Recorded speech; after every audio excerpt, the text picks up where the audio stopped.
At a gathering, I discover that the guy my best friend, Rachel Jost, secretly has a crush on has slipped something into her drink. When he brings the glass over to her, I deliberately knock it over, spilling the spiked wine and saving her life. He storms out in anger. The very next day, he announces his engagement to someone else. Rachel comes to me in a rage, convinced that I sabotaged her out of jealousy. Stella Lee, if you hadn't interfered, I would have already slept with him. The one he wants to marry would have been me. You just couldn't stand seeing me happy. You ruined my shot at love, so you'll pay for it with your life. She pushes me off a high building. I fall to my death, my body reduced to a pulp that is beyond recognition. When I open my eyes again, I am back on the day of that gathering. Rachel is sitting next to me, stealing adoring glances at the man across from her. The next moment, she turns to glare at me and warns me not to meddle with vicious eyes. Seems like she is reborn too. But what she doesn't know is that the man she secretly loves has always despised her for being obsessed with him. What he added to that glass of wine isn't some aphrodisiac. It is something that can kill her. I put on a smile and pushed the glass of wine to my best friend, Rachel Jost. I urged, "Go, Rachel. You and your dream guy should drink from the same glass to celebrate. Don't joke around, Stella. How could I possibly—" Rachel's face flushed red as she tapped my arm playfully in mock anger. Then she looked at Carter Slade with eager anticipation. Her voice was feminine and coy as she said, "Don't mind Stella, Carter. She likes to joke around. If you feel awkward, we can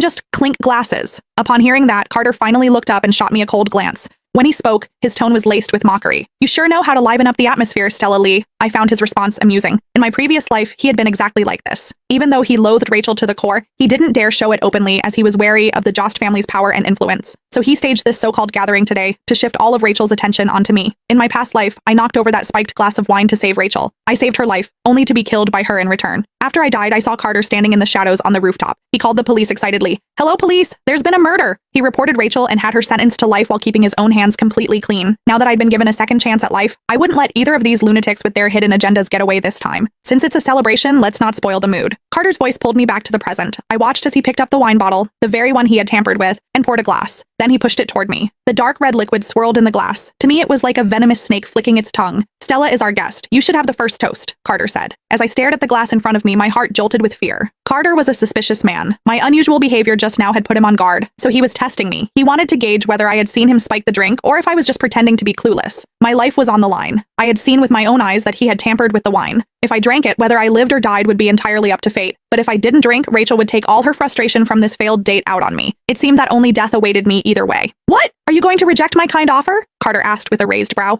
"Or do you think there's something in this wine and you don't dare to drink it?" I clenched the hem of my clothes, my palms slick with sweat. Just as my mind was racing and trying to figure out a way to get out of this predicament, a hand with its nails painted a garish shade of red suddenly reached over and snatched the glass of wine. "This wine is so expensive, it'd be a total waste to let her drink it." Rachel glared at me viciously, the jealousy in her eyes practically spilling over. She acted as if what I was taking from her wasn't a glass of poisoned wine, but her most prized possession. At that moment, I nearly laughed out loud.